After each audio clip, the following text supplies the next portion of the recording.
नमस्कार, आप सबका इस वीडियो में स्वागत है। आज हम कक्षा 10 विज्ञान का जो पहला पार्ट है रासायनिक अभिक्रिया एवं समीकरण, उसके ऑब्जेक्टिव क्वेश्चन देखेंगे। पहला प्रश्न है, मैग्नीशियम के रिबन को जलाने पर सफ़ेद चूर्ण बनता है, उसका सूत्र क्या है?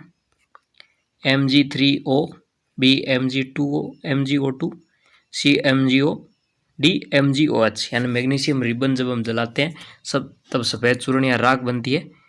यानी Mg मैग्नीशियम का सूत्र ये होता है, ये जलाते हैं तब ऑक्सीजन से क्रिया करता है और ये क्रिया करके मैग्नीशियम ऑक्साइड बनाता है। ये 2 Mg होते हैं, इसलिए Mg2 MgO बनता है। तो इसका सही ऑप्शन का हो जाएगा आंसर पहले का सी। ठीक है, दूसरा प्रश्न आपकी स्क्रीन पर है कि रासायनिक अभिक्रिया होती है, उसके दौरान क्या नहीं होता? कौन सा परिवर्तन नहीं होता? अवस्था में परिवर्तन, रंग में परिवर्तन, तापमान में परिवर्तन और गैस में परिवर्तन। तो अवस्था में परिवर्तन होता है, रंग में होता है, तापमान में होता है, गैस में परिवर्तन नहीं होता। गैस का उत्सर्जन होता है या निकास होता है। तो इसका डी आंसर हो जाएगा। तीसरा प्रश्न है, अभिकारक के बारे में गलत कथन है वो आपको बताना है। ठीक है, अभिकारक होता है, इन्हें तीर के बाईं ओर लिखते हैं। यह अभिक्रिया में बने नए पदार्थ होते हैं, इनमें रासायनिक परिवर्तन होता है, इनमें से कोई नहीं। तो गलत कथन क्या है? ये अभिक्रिया में बने नए पदार्थ होते हैं, नए पदार्थ नहीं होते। इस तरह लिखते हैं, रिएक्टेंट यानी क्रियाकारक, तीर के निशान के बाईं ओर, इधर प्रोडक्ट या उत्पाद बनते हैं। तो ये बाईं साइड लिखे जाते हैं, सही बात है। ये अभिक्रिया में नए पदार्थ नहीं होते, रासायनिक परिवर्तन होता है, इसमें परिवर्तन होता है तभी ये बनते हैं, इसलिए ये गलत हो गया। चौथा प्रश्न देखते हैं, कौन सी समीकरण संतुलित है? ए FeH2O, यानी आयरन और जल की क्रिया से Fe3O4 बन रहा है, साथ में हाइड्रोजन भी बन रहा है। आयरन, इसमें 4 हाइड्रोजन, 4 जल के अणु है, Fe3O4 और H2 बन रहा है। इसमें iron 4H2O, Fe3O4 plus 4H2, या 3Fe plus 4H2O, Fe3O4 plus 4H2। ठीक है, तो डी इसके राइट बैलेंस रिएक्शन हो जाएगी।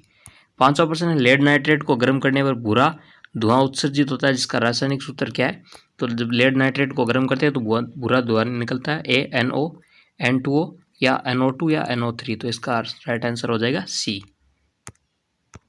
अगला प्रश्न है, छठा प्रश्न, कि चिप्स के पैकेट में कौन सी गैस भरी होती है? A nitrogen, B oxygen, C helium, D hydrogen.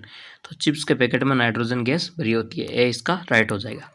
अगला सातवां प्रश्न है, अभिक्रिया एक्स से Y प्लस जेड बन रहा है, तो एक ऐसी अभिक्रिया संयोजन अभिक्रिया, विस्थापन अभिक्रिया, वियोजन या उपचयन।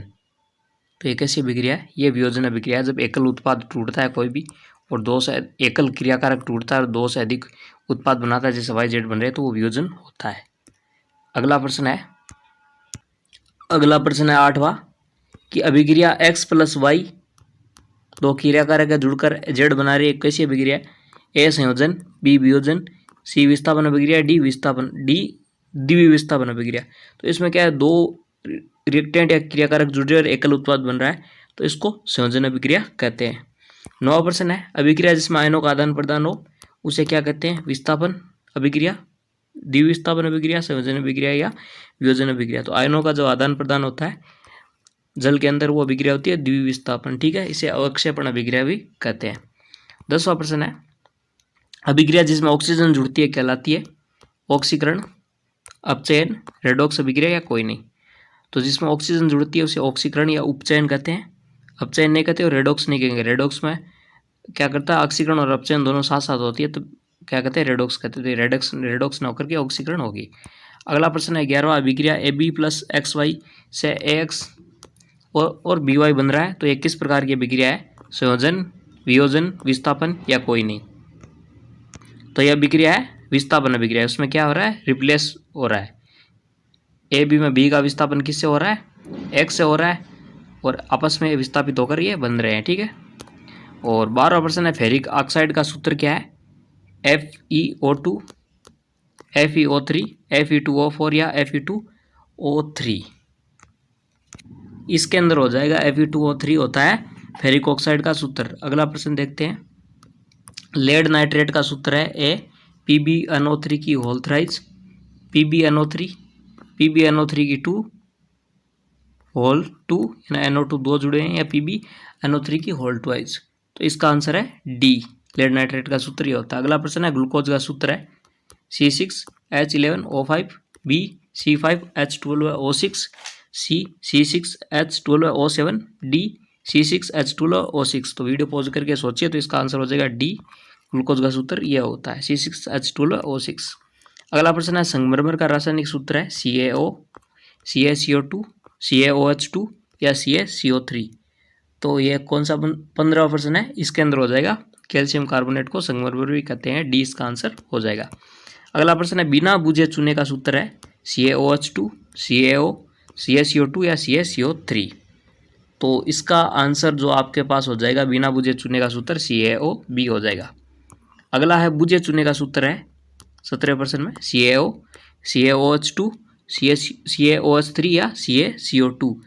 तो बुझे चूने का सूत्र हो जाएगा CaOH2 बी इसके अंदर, ठीक है।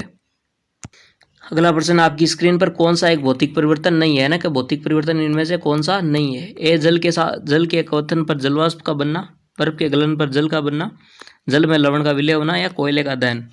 तो इसके अंदर क्या, जब रासायनिक भौतिक परिवर्तन नहीं है ना, जो भौतिक परिवर्तन नहीं है, इसका अर्थ क्या है कि कौन सा एक रासायनिक परिवर्तन, ऐसे भी पूछा जा सकता है। तो जब नया पदार्थ बनता है तब उसे रासायनिक पदार्थ कहते हैं। कोयले या लकड़ी को हम जलाए दहन करें तब नया पदार्थ राख बनती है, लकड़ी से कोयला बनता है, कोयले से राख बनती है। तो ये क्या है, ये एक रासायनिक परिवर्तन है, न कि भौतिक परिवर्तन। अगला प्रश्न है जल का विद्युत अपघटन में मुक्त हुई हाइड्रोजन व ऑक्सीजन का मोलर अनुपात कितना होता है, 1:1 2:1 4:1 या 1:2। तो 19वें का आंसर आपके हो जाएगा बी, ठीक है, 2:1। 20वां प्रश्न है कौन सी अभिक्रिया में सही अवस्थाओं को दर्शाया गया है, अथवा कौन सी अभिक्रिया समीकरण संतुलित है या सही है, यानी कि स्टेट दिखाई गई है इनके अंदर सॉलिड लिक्विड गैस। तो आपको बताना है कि कौन सी सही है। H2 liquid, O2 liquid, 2H2 gas, ये गलत है। 2H2 गैस और O2 लिक्विड, H2H2 जल लिक्विड, ये भी गलत है। तो इसके अंदर तीसरा देखें, 2H2 गैस है, O2 गैस है, 2H2O लिक्विड जल का निर्माण, ये सही है, ठीक है। ये भी देख लेते हैं 2H2O2 से H2 गैस का निर्माण, तो ये ज़्यादा सही है ये, क्योंकि हाइड्रोजन और ऑक्सीजन गैसें मिलकर जल का निर्माण करती है। अगला है कौन सी एक रासायनिक अभिक्रिया नहीं है। तो रासायनिक अभिक्रिया कौन सी नहीं है, लकड़ी का जलना, लोहे पर जंग लगना, बर्फ का पिघलना या भोजन का पाचन। तो कोई नया पदार्थ नहीं बनता, वो रासायनिक अभिक्रिया न होकर के भौतिक परिवर्तन या भौतिक अभिक्रिया होगी। तो बर्फ का पिघलने से कोई नया पदार्थ नहीं बनता, तो इसका आंसर ये हो जाएगा। आगे बात करते हैं रासायनिक अभिक्रिया में बने नए पदार्थ क्या कहलाते हैं। ए अभिकारक, बी उत्पाद, सी उत्प्रेरक, डी अवरोधक। तो वो उत्पाद कहलाते हैं, जैसे कि रिएक्टेंट है वो क्रियाकर्ता और एक प्रोडक्ट या उत्पाद बनाता है। अभिक्रिया में तीर के दाएं साइड ये लिखे जाते हैं। 23वां है संतुलित समीकरण किस पर आधारित होते हैं, किस नियम पर आधारित होते हैं। ऊर्जा संरक्षण पर, द्रव्यमान संरक्षण पर के नियम पर, निश्चित अनुपात के नियम पर या कोई नहीं। तो यह द्रव्यमान संरक्षण नियम पर आधारित होते हैं। 24वां एंड लास्ट प्रश्न है कि कौन सी एक रेडॉक्स अभिक्रिया है। NaCl प्लस AgNO3 की क्रिया से NaNO3 AgCl का निर्माण, 2H2O2 से जल का निर्माण, Fe की सल्फर से क्रिया से FeS का निर्माण और CuO प्लस H2 से CuH2O का निर्माण। तो रेडॉक्स अभिक्रिया यह है, ये ऑक्सीजन हट रहा है, हाइड्रोजन जुड़ रहा है। ऑक्सीकरण, ऑक्सीजन का हटना ऑक्सीकरण, हाइड्रोजन का जुड़ना या हटना, दोनों इसमें जुड़ रही है और ऑक्सीजन हट रही है, तो ये एक रेडॉक्स अभिक्रिया है। ये थे 24 ऑब्जेक्टिव क्वेश्चन। वीडियो अच्छा लगे तो इसको लाइक कीजिए, शेयर कीजिए और चैनल को सब्सक्राइब कीजिए। Thanks for watching.